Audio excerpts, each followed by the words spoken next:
Welcome to our channel SRIP Edu Pharma. Today we are going to discuss about additives used in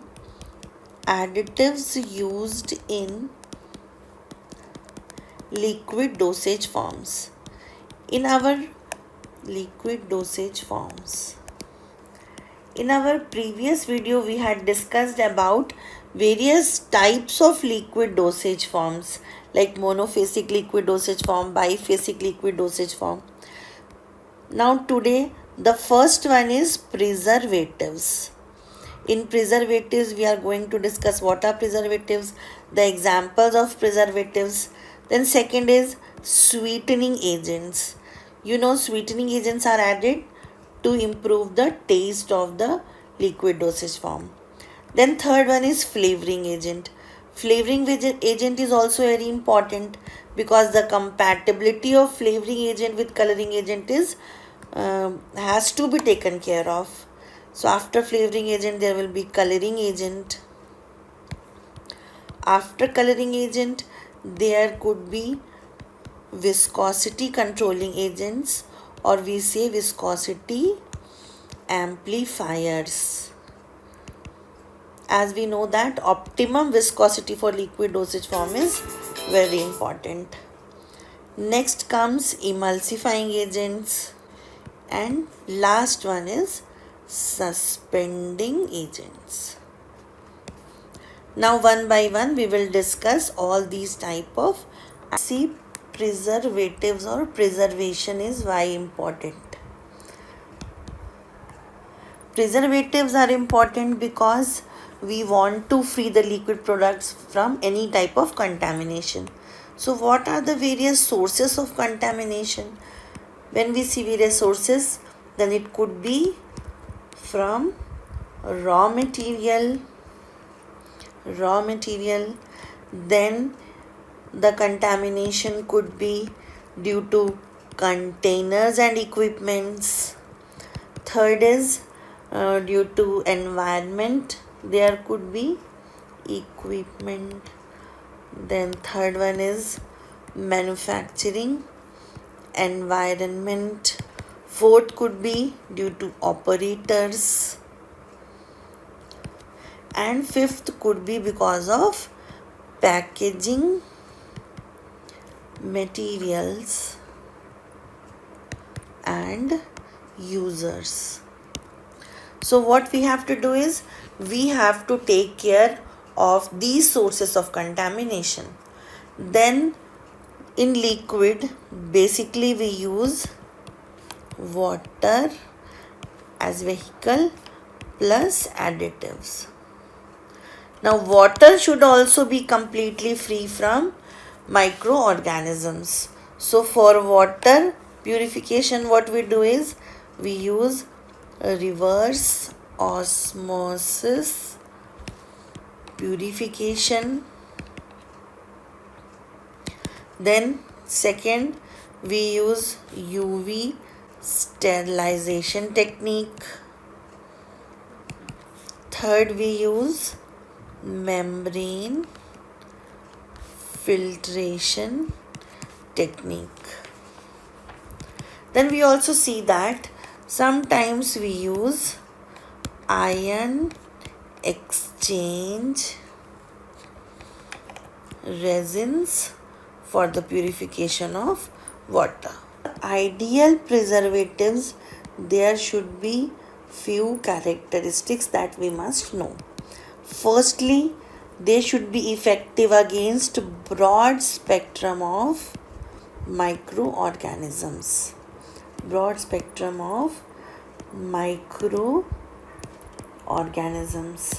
Second point is what? They should be stable physically, chemically, microbiologically. And third one is they should be non-toxic and non-sensitizing. These are the ideal characteristics for preservatives.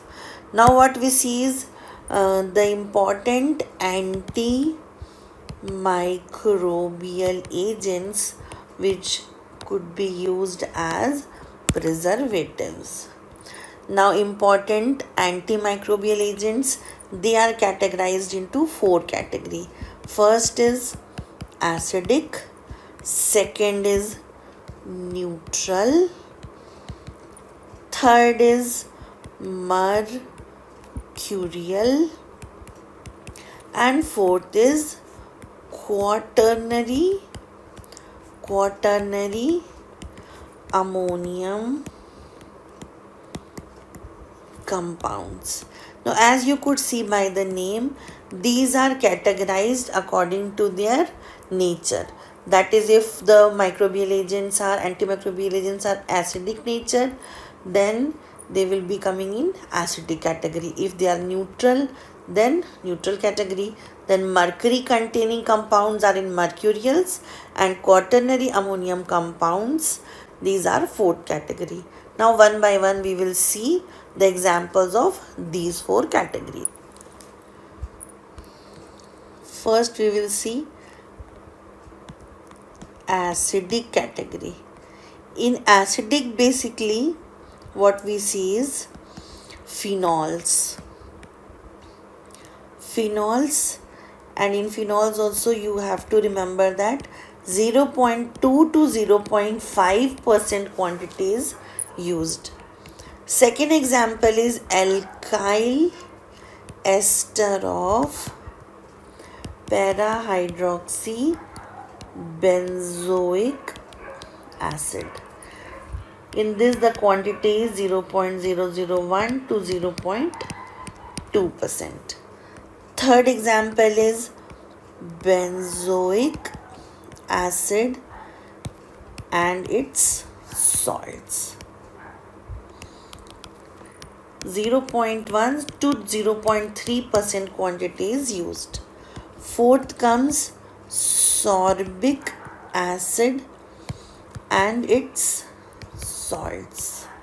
In sorbic acid and its salts, you have to remember that the quantity is 0.5 to 0.2% only. So these are the examples for acidic category. Now second comes neutral category of preservatives. In neutral, the example is, first is chlorobutanol. Chlorobutanol quantity is 0.5%. Then second one is benzyl alcohol. In benzyl alcohol, the quantity, please remember, is 1%. Third one is beta phenyl ethyl alcohol. In this the quantity is 0.2 to 1%. So remember these 2 categories, acidic category and neutral. Third we will see mercurials.